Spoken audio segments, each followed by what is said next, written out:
Continuando nossos estudos, agora a gente vai passar para a parte da biofísica, ou seja, como que os nutrientes atravessam a membrana, como que os nutrientes saem do solo e entram na célula vegetal. Então, o transporte de solutos via membranas, tanto a membrana externa, plasmática, quanto as internas das organelas, especialmente do tonoplasto, ocorre devido à diferença de potencial químico, ou seja, concentração de nutrientes. O potencial químico é a soma dos potenciais de concentração, potenciais elétricos, hidrostático e químico sob condições padrão. E ela segue a equação de potencial químico, que eu não vou entrar em detalhes, eu expliquei ela na parte dos recursos hídricos, então a gente já tem bastante coisa. Mas a gente tem que pensar que o que interessa pra gente aqui vai ser a concentração, tá bom? E a parte elétrica, não é a parte hidrostática nem o químico sob padrão.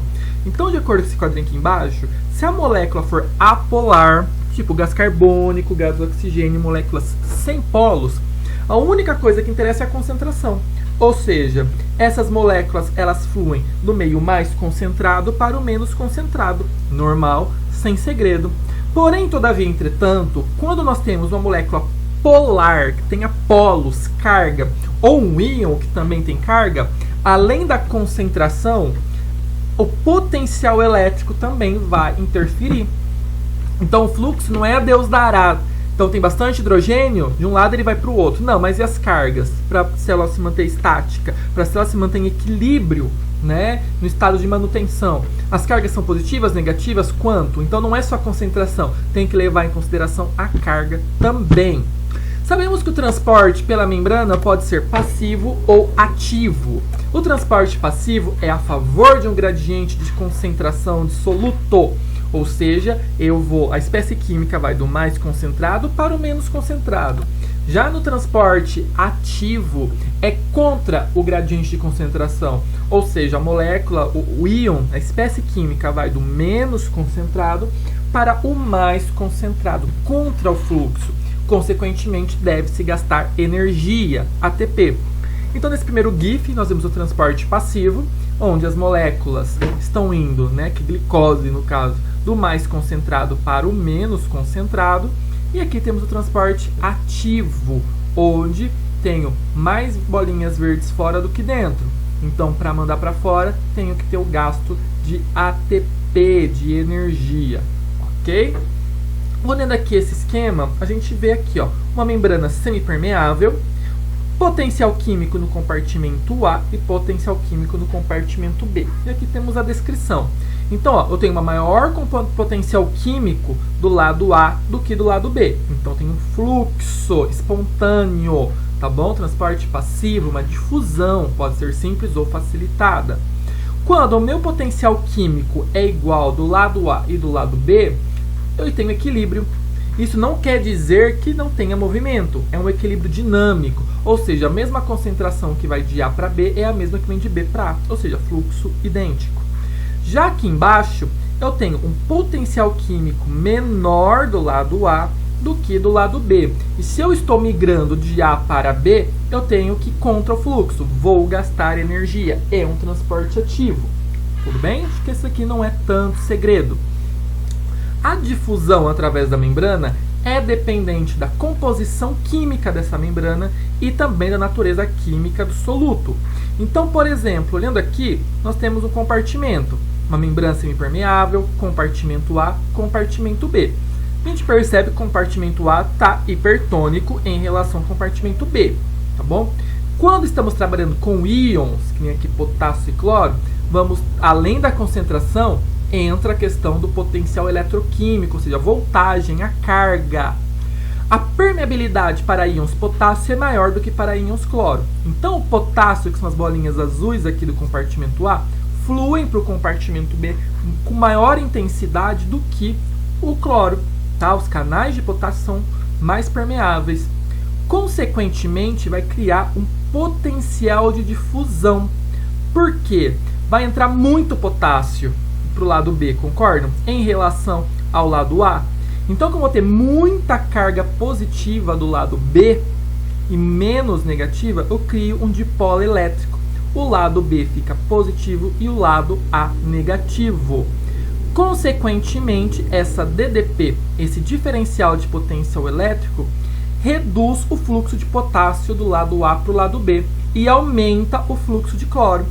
Entenderam? Então abriu por causa da concentração, depois como a carga interferiu, essa carga fez diminuir o fluxo de potássio e aumentar o fluxo de cloro para o lado B.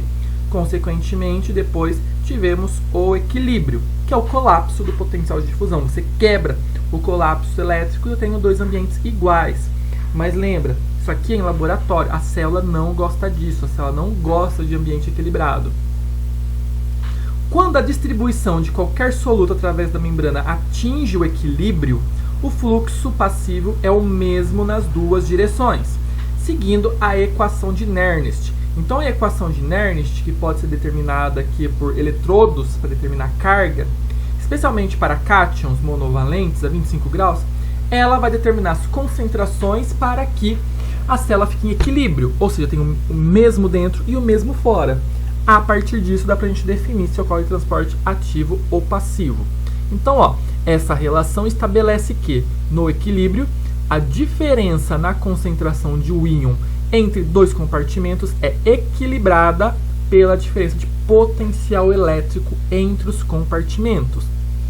A equação de Nernst pode ser utilizada para distinguir transporte passivo de transporte ativo. Olha esse quadro. Então, comparação das concentrações iônicas observadas e previstas em raiz de pera, em tecido de raiz de pera. Então, aqui tem o íon, concentração externa e a concentração interna. Essa aqui é a prevista, tá, pela equação, e aqui a observada. Se você olhar o potássio, 1 fora, 74 dentro, previsto. E encontrei 75 dentro, ou seja, sem diferenças. Então, transporte aqui de qualquer maneira. Pode ser passivo de qualquer lado. Quando nós observamos sódio, magnésio, cálcio, que são os cátions, a gente observar as concentrações internas previstas são maiores do que a externa, concorda? Então, ó, sódio é 1, o previsto é 74. Magnésio 0,25, previsto 1340. Cálcio 1, previsto 5360. Só que quando eu observo dentro da célula é muito menor. Muito menor. Então quer dizer que ele é menor, ou seja, o fluxo é passivo, o transporte é passivo. Quando o previsto pela equação é grande, é maior em relação ao encontrado no meio externo, e o que eu observo no meio interno é maior do que o externo, eu tenho fluxo passivo. Em relação aos ânions, nitrato, cloreto, fosfato e sulfato, as concentrações externas são maiores do que a concentração interna previsto. Então, teoricamente, eu ia do externo para o interno. Só que quando observa, ela é maior. Ou seja, é contra o previsto. O observado não segue o valor do previsto. Ou seja, eu tenho um transporte ativo. Então, é assim, para eu determinar, eu tenho que olhar o previsto pela equação e o observado. Quando o previsto é maior do que o externo, o previsto interno é maior do que o externo, e o observado também é maior do que o externo, transporte passivo. Quando o observado é menor do que o externo, o previsto é menor do que o externo, mas o observado é maior, ou seja, o previsto é diferente do observado, então tem o transporte ativo, ok? A manutenção do estado estacionário, steady state, do citoplasma é mantido por movimentos iônicos. Lembra, a célula nunca está igual dos dois lados. Então ela mantém o fluxo iônico para manter o metabolismo. Tá? Com isso eu tenho manutenção do pH, da voltagem. Então, os íons potássio são acumulados passivamente tanto no citoplasma quanto no vacúolo. Então, ó, seta contínua é transporte ativo e seta tracejada é transporte passivo. Então a gente vê, ó, que o potássio entra e sai dos dois ambientes. Lembra o quadro anterior que não mudava o previsto do observado? Os íons sódio são bombeados ativamente para fora do citoplasma. A célula não gosta de sódio, ó. Ela tira do citoplasma ou para fora ou para o vacúolo. Ela não gosta. Os íons H+, que são prótons, são expelidos ativamente do citoplasma. Ela manda para fora, igual o sódio, ou para dentro do vacúolo. Não pode ficar no citoplasma. Porque quanto maior minha concentração de prótons, maior a minha acidez, lembra? Menor meu pH. E a alteração de pH pode ocorrer a desnaturação das proteínas, entre elas enzimas, e acabar com a morte celular. Ânions, tá? Os íons negativos, são absorvidos ativamente para o citosol. Então, ó, nitrato, cloreto, hipofosfato, tudo mandado, ó, transporte ativo para o citoplasma. E íons cálcio são transportados ativamente para fora do cálcio também, do citoplasma. O cálcio gosta de entrar passivamente e ele sai ativamente, tá bom? As trocas iônicas entre célula e o meio devem manter um equilíbrio eletroquímico, tá bom? Ou seja, tanto de concentração quanto elétrico, mantendo o potencial elétrico da membrana. Então aqui eu tenho um exemplo: meio extracelular, membrana plasmática e o meio intracelular. Então, ó, tô bombeando um positivo para fora e um positivo para dentro, sem alterações líquidas na carga elétrica. Então, potencial, não há diferenças no potencial eletroquímico. Nesse segundo esquema, tô mandando um positivo para dentro e não tá saindo um positivo. Não tá indo um positivo para fora. Ou seja, tá só entrando. Vai aumentar minha carga positiva interna. Ou seja, vai ocorrer um diferencial de potencial eletroquímico entre os dois meios.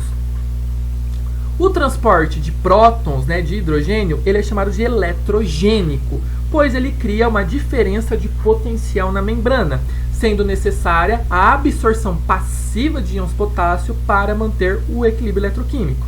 Então, ó, o citoplasma bombeia para fora íons H+, porque lembra, quanto mais H+, menor o pH, maior a acidez e eu posso acabar com as reações bioquímicas. Então a célula manda hidrogênio para fora contra fluxo, transporte ativo. Então temos a enzima ATPase, né, a enzima que degrada ATP. Então o ATP vai ser quebrado em ADP mais PI, mandando hidrogênio para fora. Só que eu não mandei uma carga positiva para fora, a célula manda uma carga positiva para dentro, que é o potássio. E o potássio, ele mantém a carga elétrica, só que ele não vai alterar o pH. Lembra, o hidrogênio altera, o potássio não. Então as cargas se mantiveram e sem alteração do pH. Tudo bem, pessoal? Então aqui foi uma introdução sobre a biofísica nesse transporte de solutos, relembrar transporte passivo e ativo e essa questão do potencial eletrogênico. Tá bom? Próximo nós vamos ver por onde esses íons atravessam a membrana, tá bom? As proteínas transportadoras. Bons estudos, não esquece do like. Até a próxima. Tchau, tchau.